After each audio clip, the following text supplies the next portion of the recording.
Hi, welcome to Quad Pod. As you can see, I've got Carrie with me today, Carrie Gillam, who's the Chief Commercial Officer, I believe, of Exeter City AFC. Hi, how are Yes, you? that's right.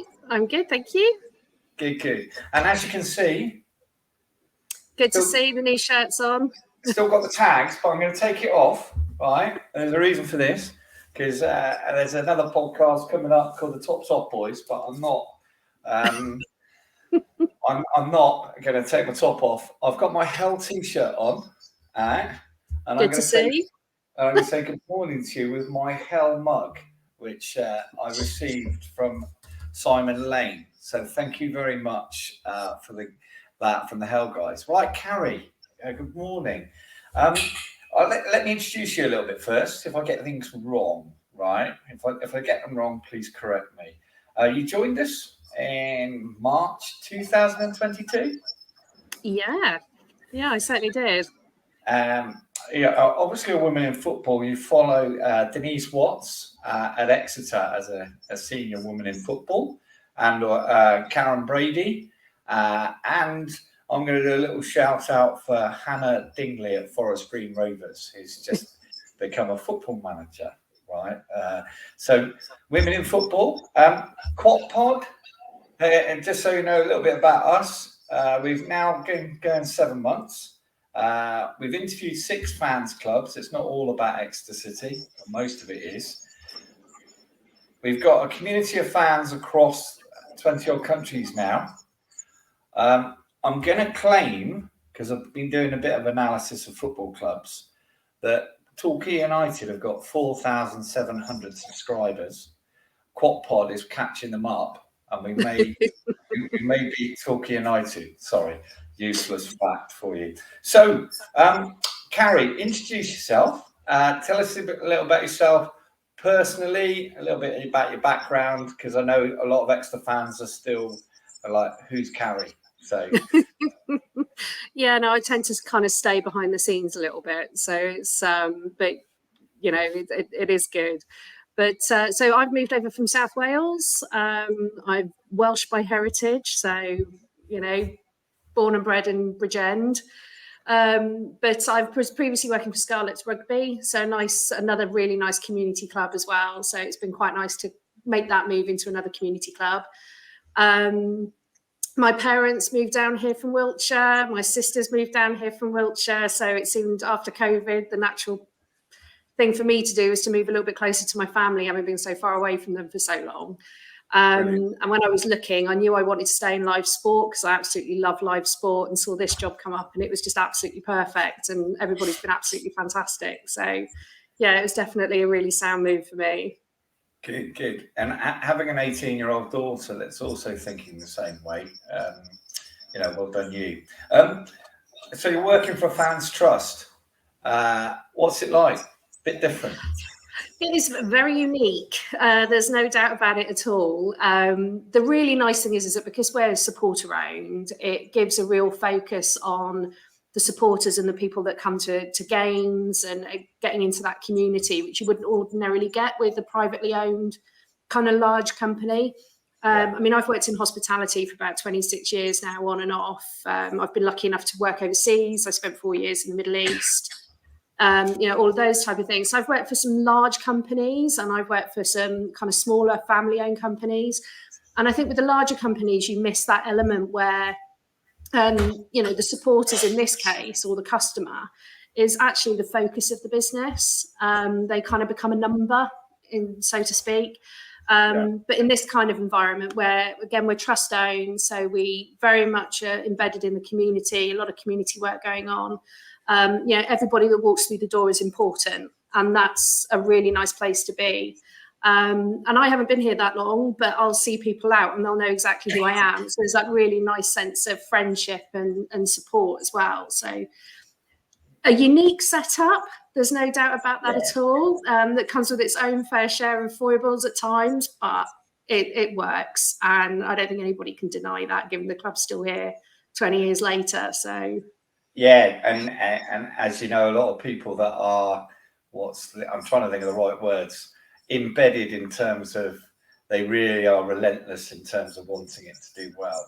So, and it crosses sometimes that business and passion balance sometimes. I think you'll agree on that. So yeah, it's a thin line to walk. I mean, kind of Elaine and Clive, who I know most of the supporters now, have been really, really helpful, kind of helping me adjust to that, going from a corporate environment where it's kind of money, getting people in, bums on seats, that type of thing, to actually finding that nice balance between making sure that we look after the people that are coming kind of every day and the reason that we're still here 20 years later. And kind of like obviously the commercial side of the business as well, and making sure that we're sustainable, which was the overall aim anyway. So they've been really, really invaluable for me, kind of learning that balance between the two. So what's going on with commercial? Because I think obviously we've got the new shirts out, which I've got. Yep. And by the way, mine came super quick, and I did ask, and for reasons that will become clear in a little while, because I bought 4 shirts, but I'm only going to wear 1. All right. You've got, I believe you've got changes going on in one of the stands as we speak, and there could be some news. I'm not sure whether you can talk about that. But we've got also, and that's the lovely thing about fans, isn't it? We just know we find out what's going on. So, but you've got Hell. Yeah, Hell Performance. Yeah. Simon's been amazing. He has, yeah, and he's a proper city lad. All right. His house used to be where I used to walk past to get to the game. IT Optimizing. I don't know anything about them. Well, they're kind of a lot bigger than you think they are. They kind of sit behind a number of other kind of areas within their technology business. Yeah. And again, you know, Michael and Matt have been working really closely with them to kind of develop an activation plan for them and to get them involved in the club. And they've been really, really receptive and really positive. So we've got a lot of things upcoming with them. So we've just launched them as one of our new partners. So yeah, it's really nice. We've got lots of new businesses coming on board who are really keen to work with the club. Optimizing IT has been one of them. Hell Performance, Foot Asylum on the back of the shirt. We've got kind of so many more, but we've also got those real kind of like the bread and butter of the club really that have been with us for quite a long time. So Track Suzuki, Thatcher's, Thrifty, St Austell, all of those businesses as well that have been with us along the road for the last 20 years are sticking with us, which is fantastic. So it's a really nice kind of growing portfolio. We mustn't forget Carpet and those sort of businesses that have supported us that are now not supporting us. But yeah, hopefully it will come back. Yeah, they were. I mean, Carpet have been fantastic to work with. You know, they did the We Win You Win campaign, and that went down really, really well. You know, again, big community effort from them. They've just changed their focus a little bit on where they're planning on going. So they're doing a lot more kind of internal community work. We will still be working with them on various different projects, but just not kind of as a front of shirt sponsor, but more as a community partner, working closely with our community trust and the club as we go. So, but a vast majority of other people have kind of stayed involved. Like I said, I mean, Carpet was a very big investment for them. So with their priorities changing, they've kind of changed their outlook and approach to things. But yeah, I don't think there's not really anyone else. I know Selco were a 1-year deal just to celebrate the launch of their store in Exeter.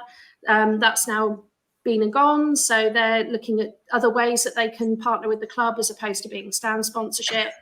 So there will be an announcement coming on that one shortly, but it's a bit top secret at the moment. So that's all right. That's all right.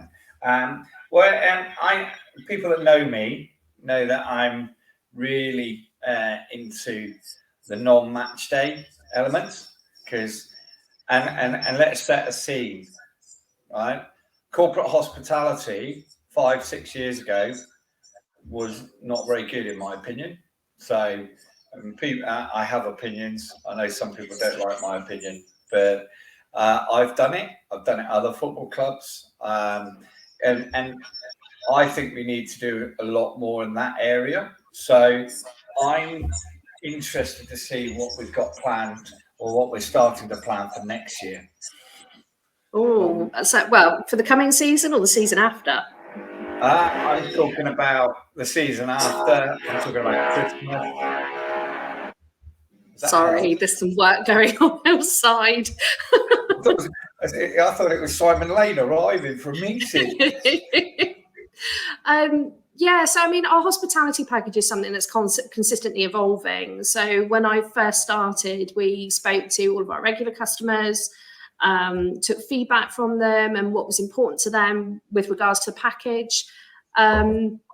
So we've, over that period of time, we've made changes. We've kind of rebranded with the introduction of John Lewis, obviously for the Trust Suite and all of those type of things. So it's kind of an ongoing project for us, really, to just keep evolving it into what people tell us they want.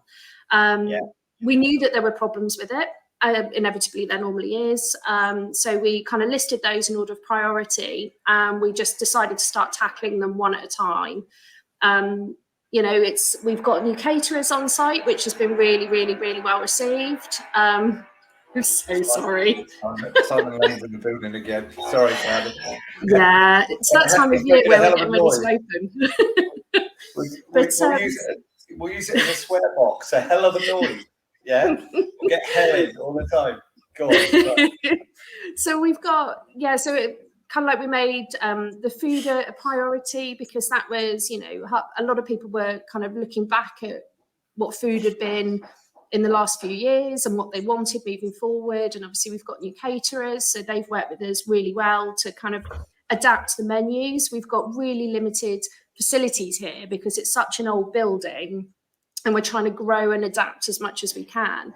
But the priority is making sure that logistically we deliver quality. It's not always going to be all singing or dancing, because I'd rather deliver simple well than complicated badly.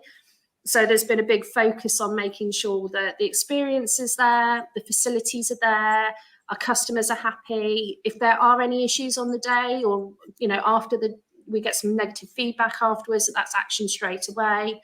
And we just keep that dialogue up. So it's going to be something that's forever changing and evolving as we go. But we really want it to be an experience. It's not just you're buying a ticket with some food, you're buying an experience where you come in and it's special and it's something a little bit different. And, if you're celebrating a special anniversary or birthday or something like that, it's something that you'll go away remembering for all the right reasons. Indeed. So, I mean, I'm a bit geeky. People know that I'm a bit geeky, right? Maybe a bit OCD. We've got 338 potential places to do stuff, I calculate. I may have got my figures slightly wrong, right? So how are they utilised on a Monday, on a Tuesday, on a Wednesday, Thursday, Friday? Match day, we get it, and we understand where all that is. So, I mean, our focus now is obviously Gary wants more money for his squad budget. We want to be able to give him more money. So we've got to start growing elements of the business that aren't your stereotypical football side of it all. So the event side has kind of ticked along on its own over the last 18 months to 2 years, really, since COVID. Some of the research that we've done has identified that people don't realise that we're open on non-match days, that we're available for hire, that we're central to the city. We've got car parking. There's a train station on our doorstep.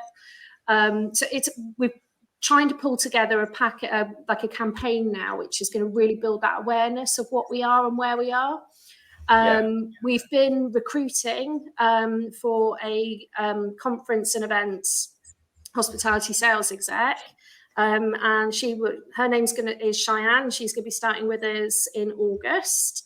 So that's really exciting. So we're actually going to have someone completely focused on the non-match day experience and offerings, whether that be conference, product launches, meetings, live entertainment, all of those type of things. So they're specifically targeted with that. So it's going to be exciting because it's one part of the business that can grow exponentially. I've got a list as long as my arm of stuff that I collated from fans, which I'm not going to go through all of them online. Send them over. We'll happily take them. We'll talk about them another time. Yeah, but I am going to pick out a few of them, if I may. So, so we talked a little bit about non-match day, and for example, give an example. I live in a small town. There's a comedy club there's a pop-up comedy club on a Thursday that goes on a village hall. Best way to describe it. Gets 200 people every fourth Thursday in the month. The last Thursday in the month. It's brilliant. It's literally 200 meters across the road. It's fabulous, and it costs 12 quid. That's the sort of things that you're aiming for, I guess, moving forward in that area. Yeah, it will be. We've got a number of partners that I know Matt, our commercial manager, has been dealing with to work out doing kind of your evenings with, nights with, those type of things. So we're going to have a few of those coming up soon. Cheyenne is going to be targeted on putting together a calendar of events, and she'll be working with Luke, who's our bars manager, to kind of deliver those as well. And the idea being is that we'd like to get to the point where we've got a calendar of events that everybody knows is coming up, and looking forward to it, and know to expect it and it to be there. So it'll become really well established then, and we'll help create that kind of environment where people will just be like, oh, December's coming, I'm going to go to that. Or the family days are a great example of that. Everybody knows it's the first Saturday in July. It's now become our established kit launch day as well. So you can build that excitement up that everybody knows about. And that's the plan to do throughout the year. So it's there's going to be a few events being launched in the next kind of few months, really, with a look to grow that and make that kind of a more revenue-driven stream into the club to kind of help balance that squad budget that we're hoping to achieve. Yeah, and as you know, we both know that Quad Pod put an event on a Friday, and unfortunately, we got a lot of questions in terms of from fans, why is it not at the club? And as we both know, there was on a Friday, because of growing pains, I think that you don't operate because of the hospitality going on match days. And I think a lot of people were a little bit surprised that was the case. So we moved it because we needed it to be on a Friday for the three legends. Sorry, Kevin Miller, you're with us. You're employed by the business, by the club. But we had to do it for their diaries on a Friday. We've got one that we'd like to do. Perhaps we'll talk offline about that and see whether we can do it. Because the great thing about that was we managed to get a group of people that perhaps you wouldn't expect would work together to actually put on the event. And I know that the club has been a little bit nervous about putting on certain events, and certain events have been cancelled. But I think Quad Pod people and the fan base really can help you with that to actually get a few more events on. So some of the questions include, and I expect answers on all of them, right?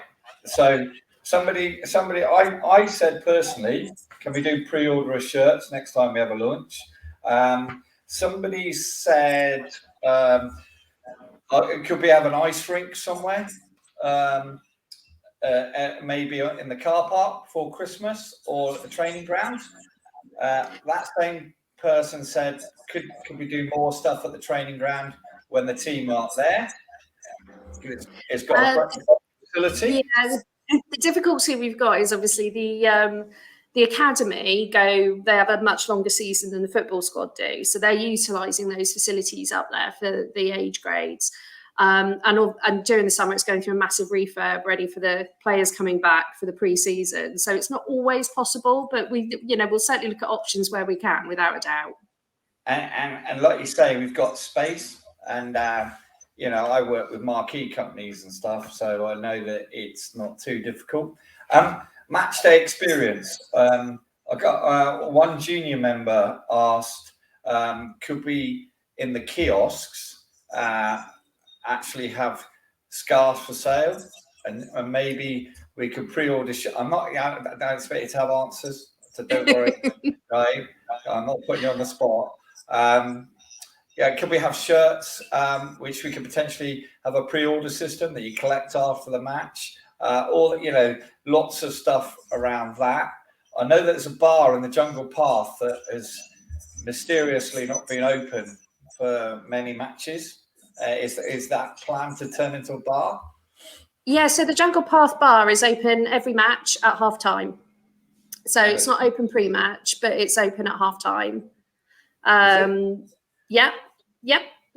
Okay. Luke's always over there. It's always prepped and ready to go. But obviously it's a really small area, and with the rules regarding alcohol, it kind of doesn't lend itself incredibly well to what we're using it for, with the fact that the toilets are there and we've got a food kiosk as well. So there's been a lot of work ongoing during the summer to kind of utilise that space a little bit more effectively, to make it a bit more accessible for people.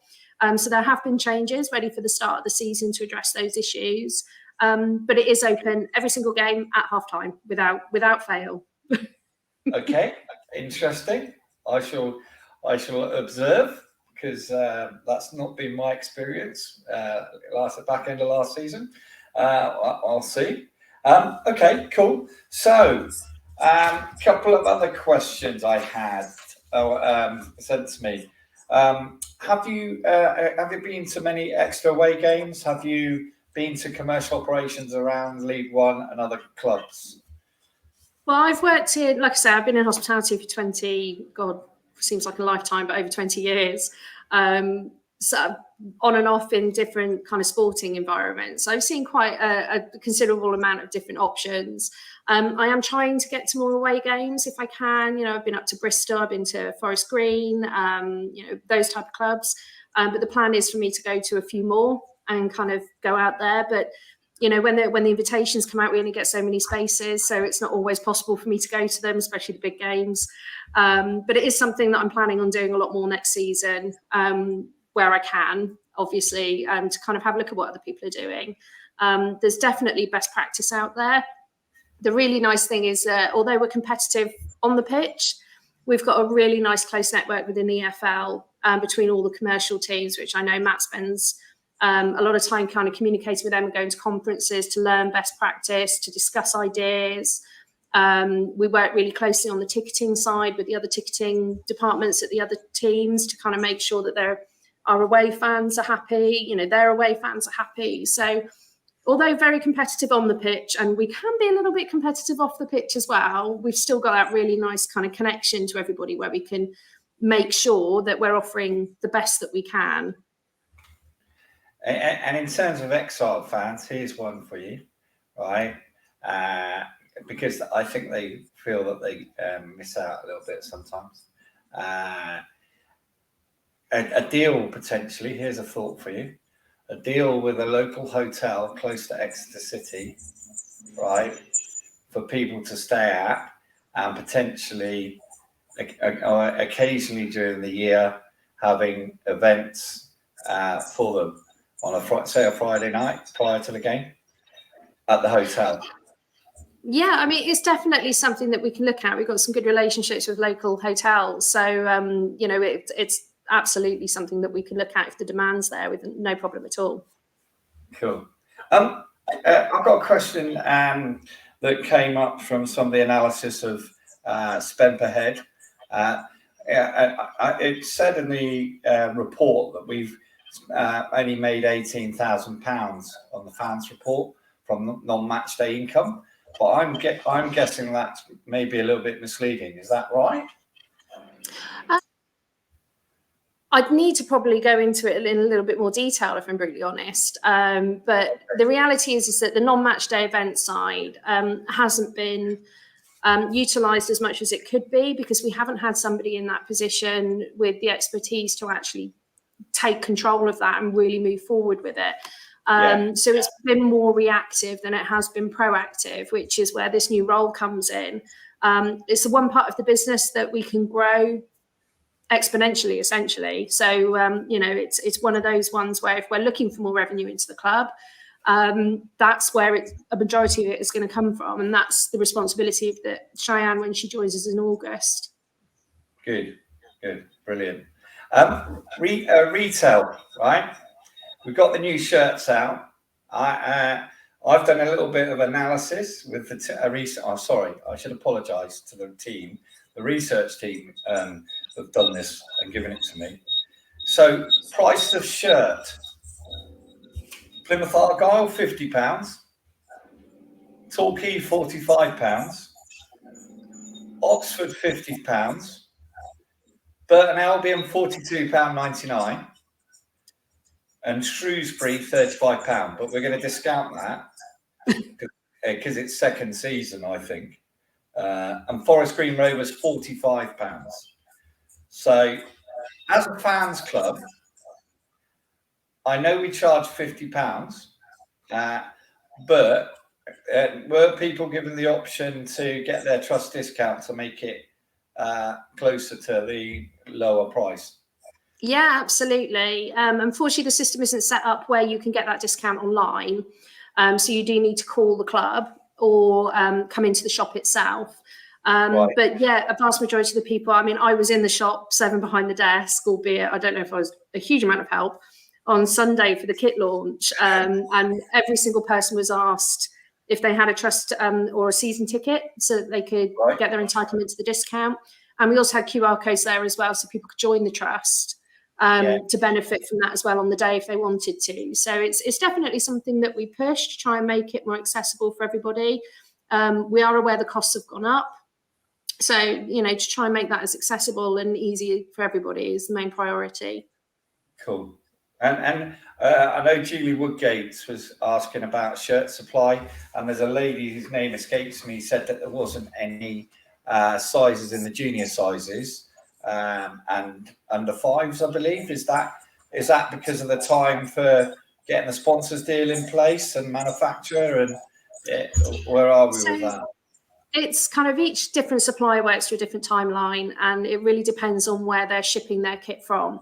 The great thing about Adidas and working with Pro Direct is that they keep like a huge stock on the ground in the UK, which means we can draw down on it at any point. And we can get it in a lot easier and quicker than we could with Joma. So we don't have the same kind of logistical issues that we have. Because we pulled the launch of the kit forward so we could do it on the family day, Pro Direct were fantastic, and they turned around a huge amount of stock in a really short period of time to get that to us. But obviously they couldn't get as much in as we would have liked, and they couldn't get in every size. So that's all now trickling in over the next couple of weeks. We've had a couple of big deliveries in over the last couple of days. The training kit's now in as well. So that's all ticking along quite nicely. So the younger age grades will be in, no problem at all. Adidas don't do a kit that goes under 5. So I know Nick in the shop has been working quite closely with Pro Direct to look at ways that we can produce an ad hoc product that would be for kind of like babes in arms up to toddlers, that type of thing. So we can accommodate that age grade that Adidas itself isn't able to at this point. So, so over the next couple of weeks, you'll start to see a lot more stock coming in. We won't have the same restrictions as we did last year, where we ran out of the shorts and we couldn't get any more in, those type of things. We won't have that supply chain trouble with Adidas and Pro Direct. So you'll see a lot more stock coming in. It'll be a lot more readily available. The sizes will be all available. So it's we just draw down on it when we need it.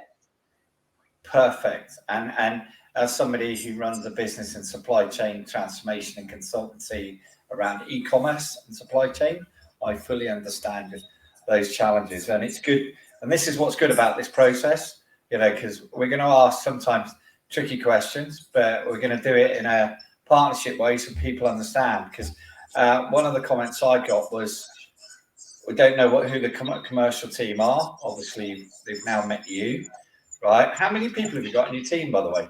Just curious. So just in my role as I'm accountable for all of the revenue streams into the stadium. So I've got a number of different teams that work with me.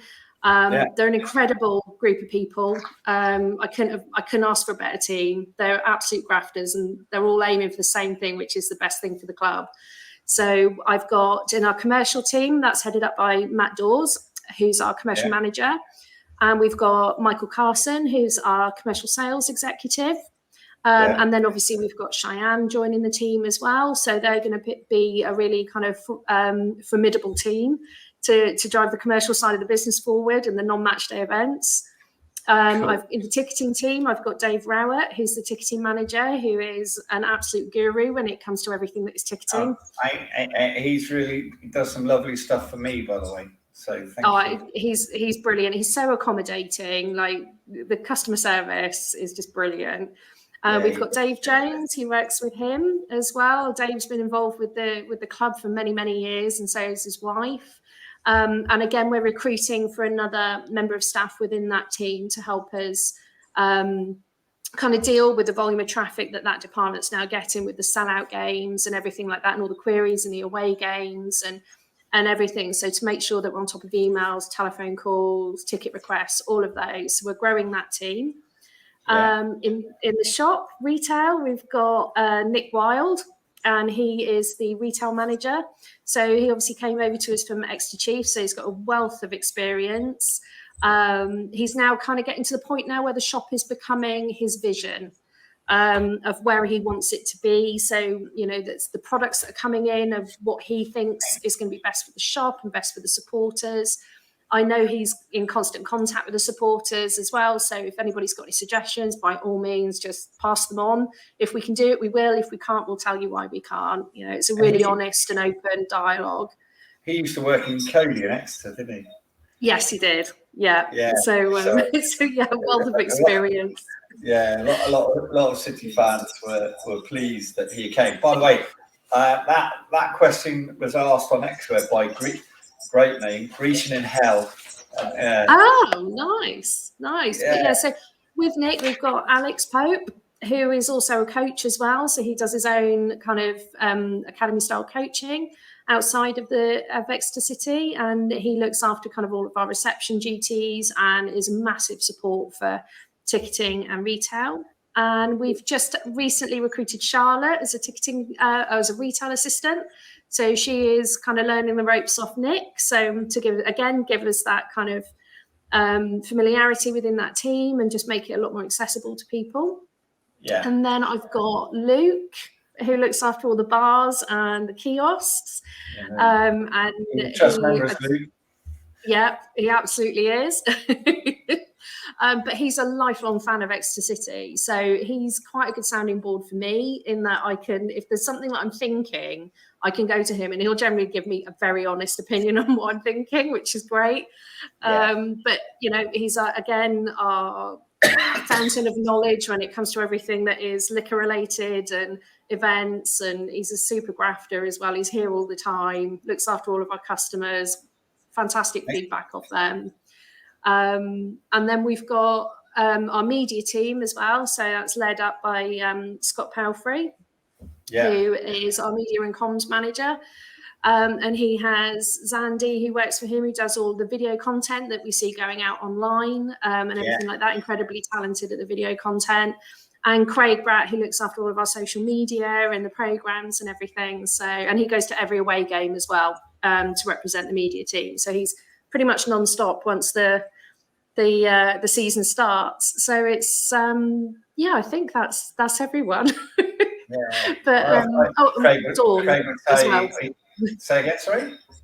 We've got Dawn as well, who looks after all the kiosks on a match day. So she, her and Russ are literally kind of running around kind of days leading up to the game, kind of setting up the kiosks and getting them all ready and putting in stock and all of that type of thing. So I'm really, really fortunate in that I've got a great team around me that will literally just crack on, and I know the job gets done. So yeah, very, very fortunate.